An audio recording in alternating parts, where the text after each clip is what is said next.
Hello and welcome to CrossTalk, where all things are considered. I'm Peter Lavelle. Traditionally, wars were fought with troops, planes, tanks, missiles, and a whole lot of money. Today, warfare is very different. Now it's about financial flows, sanctions, and proxy wars. Is Washington making one hard push to eliminate its adversaries?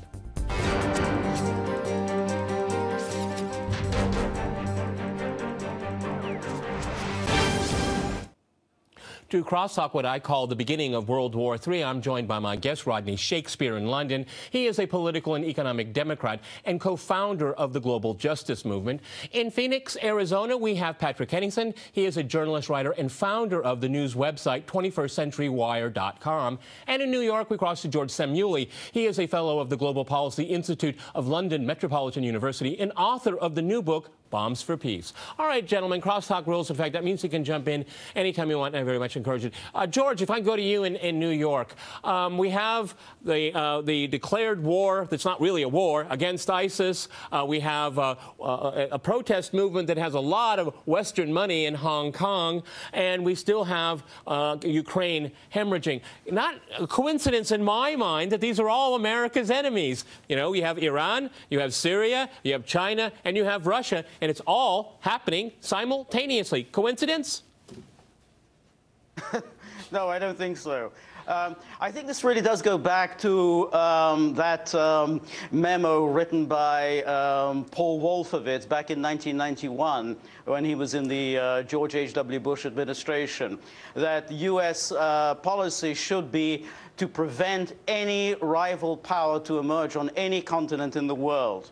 And I think this has been characterized U.S. foreign policy since the end of the Cold War.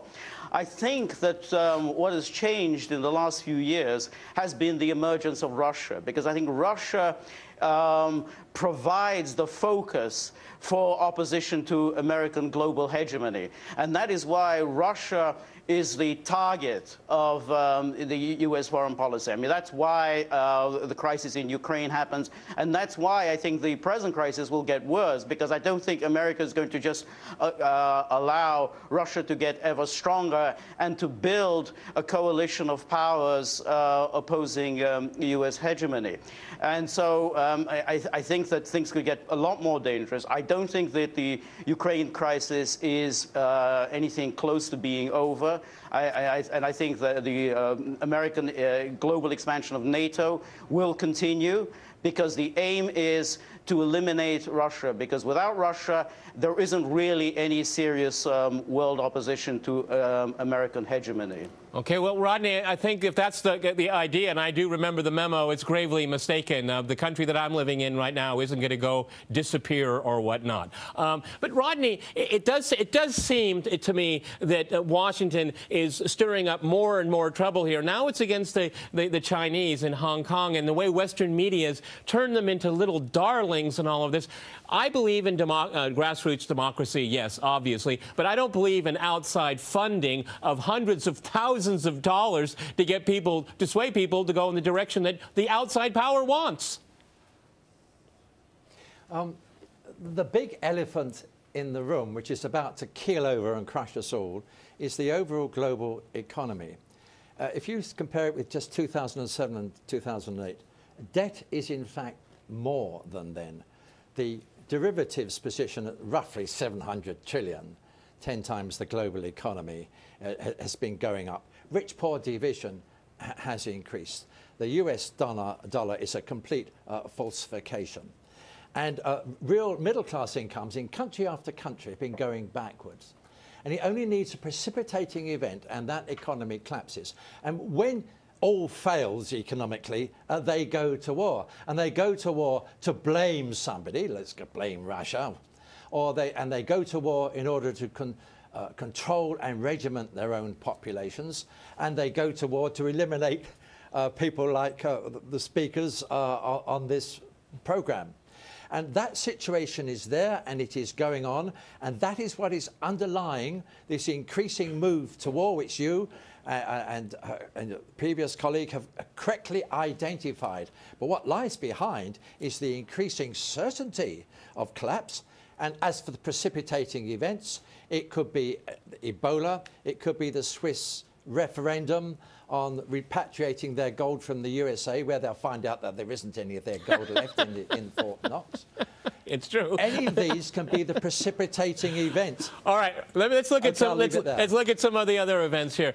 Patrick, you know, I've been watching, you know, these interventions here and in this exporting of quote-unquote democracy from the United States for quite a few years right now, and I get this impression that Washington is just in a rush. It's in a hurry. It needs to do things fast. You know, Ukraine a year ago, as I'm speaking right now, was very, very quiet.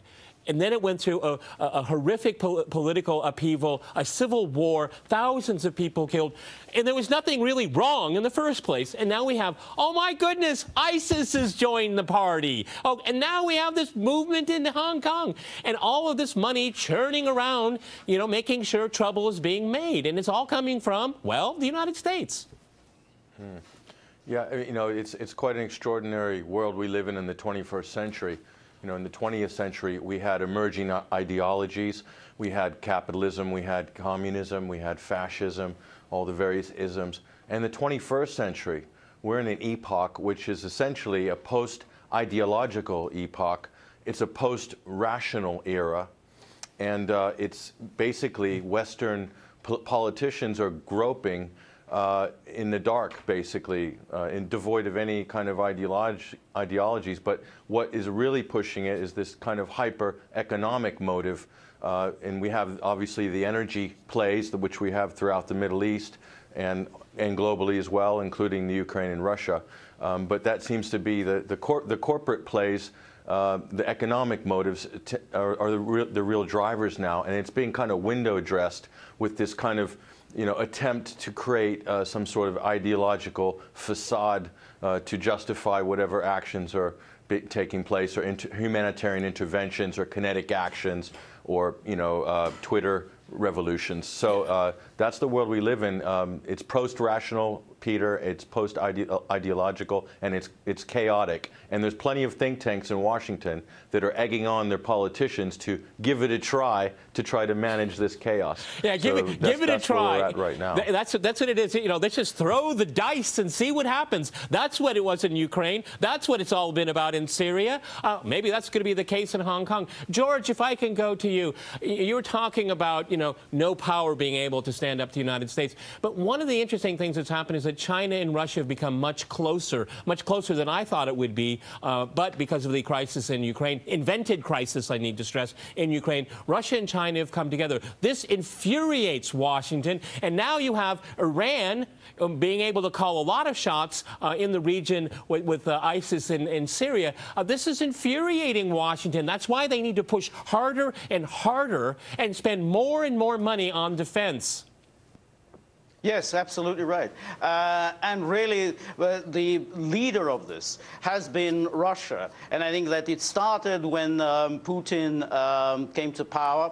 And when he first made the point that we really don't need a unipolar world, we need a multipolar world. And this has really, you know, driven Washington crazy, because at least during the early years, okay, Russia wasn't taken seriously, but now you know, Russia is a very serious economic and military power, and it's building up this coalition of powers. I mean, we have the BRICS, we have the Shanghai Cooperation Organization, we have the Eurasian Union. Russia is building up a coalition of powers, and it's obviously it's beginning to challenge the Western economic hegemony by its creating alternative financial institutions. But George, let me jump in here, George. Let me jump in real quick here, George, because sure. I thought Russia was isolated.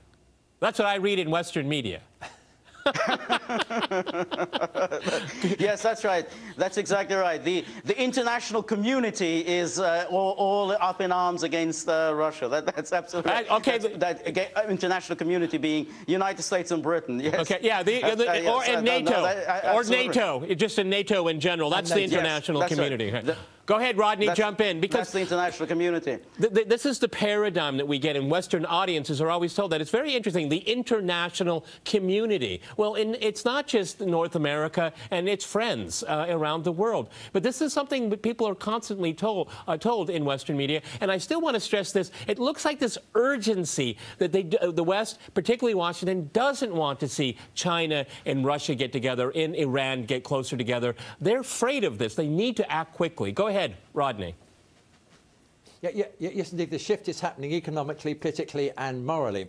Peter, if I could just touch on two circumstances which may speed this process up, and at the same time will diminish this so-called community of nations.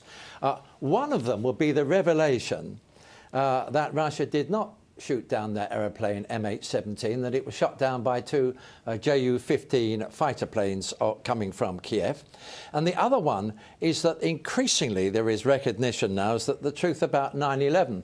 And when those two really break out, the USA and the UK are going to go violent, and their support will immediately diminish, and they may well go to war to hide the fact that they've been exposed as what they are, a bunch of frauds, presiding over a collapsing economic system, having lost moral authority. And I don't quite agree that it's a post-ideology period. We're in a period in which there's one ideology thinks it is supreme and is trying to inflict itself on everybody else and doesn't realise that its time is over. Okay, Patrick, let me go to Arizona here. I mean, let's talk about the kind of the moral bankruptcy of all of this, because, you know, we have a drone and a president that uses drones and doesn't have any other foreign policy. When I'm thinking like dealing with ISIS. Yeah, there's a lot of micromanagement policy. There's a lot of things pretending to be policy. But essentially, right now, today, we look at the world, we look at the international community, as you referred to it earlier, and we look at the United Nations. The United Nations meant to be the kind of binding security body to keep major conflagrations from breaking out. And essentially, the United States and Britain and Israel, I'm going to throw Israel in there because they kind of exist outside of the UN community only when they. Let me jump in here. I'll let you finish your point but we have to go to a short break, and after that short break, we'll continue our discussion on what I call the beginning of the Third World War. Stay with RT.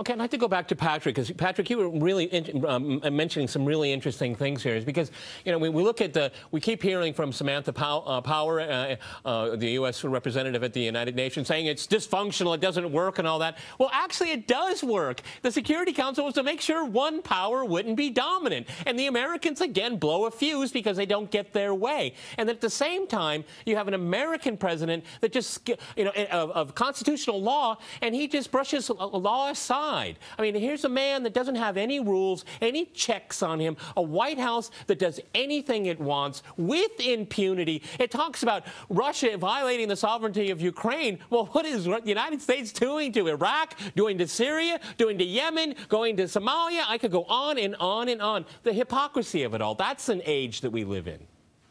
Yes, and the damage that's been done over, you know, the last few decades is tremendous. You know, the United States, with Britain in the background, and obviously, again, I would say Israel I'll put in here because Israel acts with impunity when it comes to its own interests, like the United States, but doesn't participate, let's say, in the UN community. They've done to the UN, especially the United States, what Germany did to the League of Nations before the Second World War. There can be no doubt about this scenario whatsoever. And what's that done?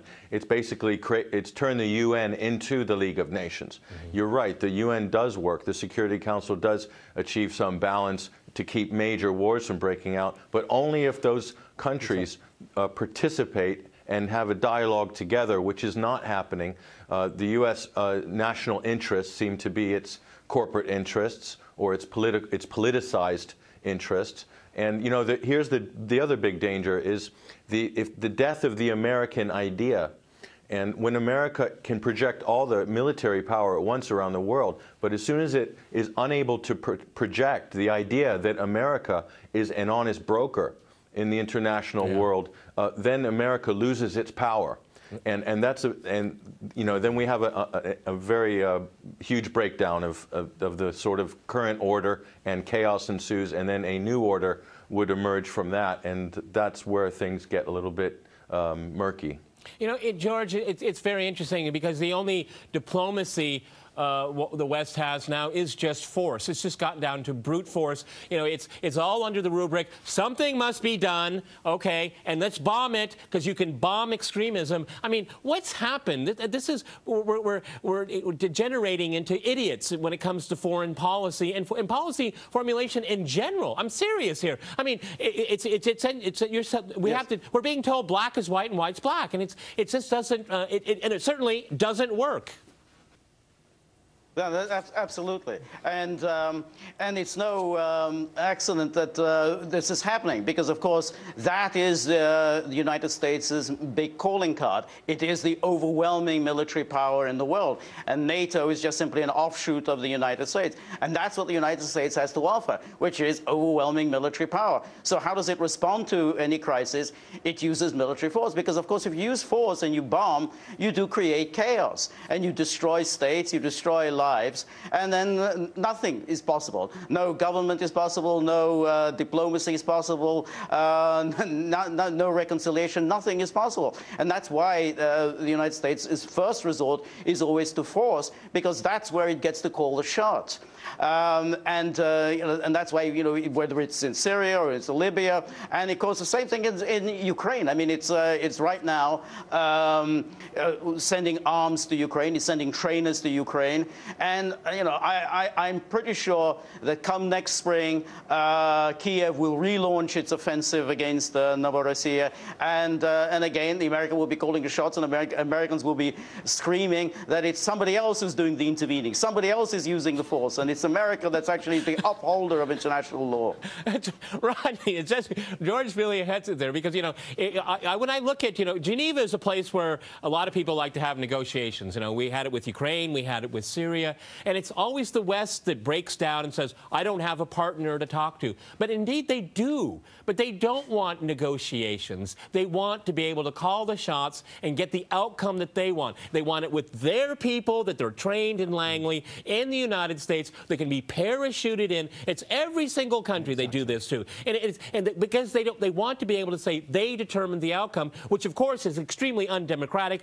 How many democratic governments has the United States and its allies overthrown since the Second World War? I could do multiple programs on that topic alone. Go ahead, Rodney.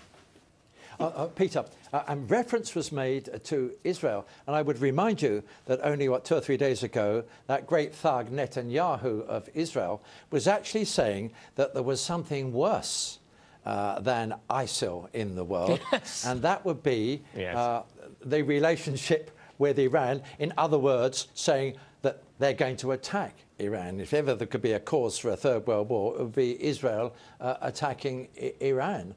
So I think that one has to be put into the melting pot. And Israel is totally out of control, and it's the sort of wild card that could easily set off a real third world war. Yes, you're absolutely right. And Patrick, but I don't think that Israel would do that, because it will get the United States to do it, and the American taxpayer will have to pay for it. That's how it works. Well, they are saying. No, let me go to Patrick here. Let me go to Patrick. Yes, via the USA. Yeah. Yeah. No. Yeah, you're right. You're right, Peter. That Israel would probably light the spark, but the United States would be dropping the bombs. But what's interesting, Peter, and you won't get this from an American-centric perspective, but the Israeli-Palestine issue and the binding relationship that the U.S. has with Israel, its quote-unquote greatest ally in the Middle East. This doesn't mean anything to people in Asia. The Chinese, the Japanese, they don't resonate with this issue at all. To them, this represents an old world, or the West's old reach eastward. That's what the Israel issue represents to them. So there's a total disconnect with the emerging world, or we'll call it the new world, which is really Asia and Eurasia. Yes. And so the narrative is completely contained and compartmentalized in the West. Going around, we've been chasing our tail with regards to the Middle East. With the Middle East is basically a Treaty of Versailles map-making exercise. Yeah. Which we're now looking at. It's in the process of disintegrating. Yes. And yes, there's a definite interest here with Asia, China, and India with regards to how this is going to turn out. But in terms of the kind of religious or ideological things that the hangovers from the 20th century, there's no connection whatsoever with Asia. They have zero interest in this. Their interests are shaping a new BRICS-oriented or a kind of post-modernization of Asia in the 21st century. You know, it's a very good point that Patrick brings up here. George, if I can go to you, we had Robert Fisk, the great journalist, on the program recently, and he said something that I think about quite often. He says, you know, when you look at the Middle East, and I'm just going to broaden out what Patrick says, but, you know, outside of the Western world, it demands the entire world know their dates, know their history. But, you know, we don't know, the Western world hardly knows anything about their history and their dates. And this is one of the big disconnects here. And this is why, again, the United States prefers to use force because, geez, you might have to think a little bit. You might have to learn something. Yes, exactly. Because, of course, force is just is the easiest thing to do. So that's the first thing you resort to. And force, of course, has an immediate effect. I mean, it creates chaos. I mean, they use force in Iraq. And what has happened, I mean, the country is broken apart. They're all essentially at each other's throats. The same thing has happened in Syria. I mean, they started arming and training the anti-Assad forces. Lo and behold, we've got ISIS. Now they're doing some bombing of Syria. Of course, the Americans know perfectly well that they're not going to destroy ISIS by bombing them. I mean, it's an absurdity. How can you possibly destroy terrorists by bombing them? But it creates greater chaos. It helps to recruit more terrorists into the organization. It makes life even more problematic for the Kurds. And George, it's good for TV. Yeah, it's good for TV too, isn't it? Okay, you get all these pictures. I don't know where'd they get all those Humvees? I really want to know that. Where did they get all those Humvees? Okay, Patrick. Let me go to Patrick right here. Yes. You know, Patrick. You know, George brings up a really good point here, is how other countries, other parts of the world are really coming together. And in this narrative that comes out of the West is that Russia's isolated, that China will be isolated, that they will contain it. It shows the weakness of the West because they don't want to engage. Yes, I mean, you know, subliminally, the West is holding the sword of Damocles over the rest of the world in terms of the threat of overwhelming military force. And I'm afraid that ship has already sailed. Yep. You know, you could look at from the minute the A-bomb was dropped on Japan, the age of nation versus nation or military versus military is over. Yep. And then we went through the humanitarian war phase. That has spent itself with Libya, and Iraq was on a humanitarian basis, which, you know, they justified that war with WMDs and Saddam gassing the Kurds and so forth. So that was basically under that humanitarian banner. That's all spent itself now.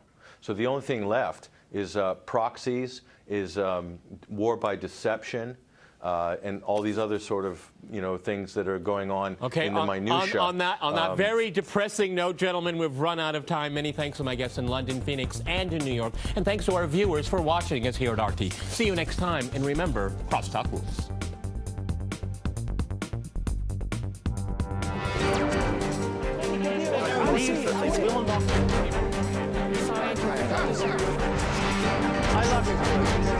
I love you.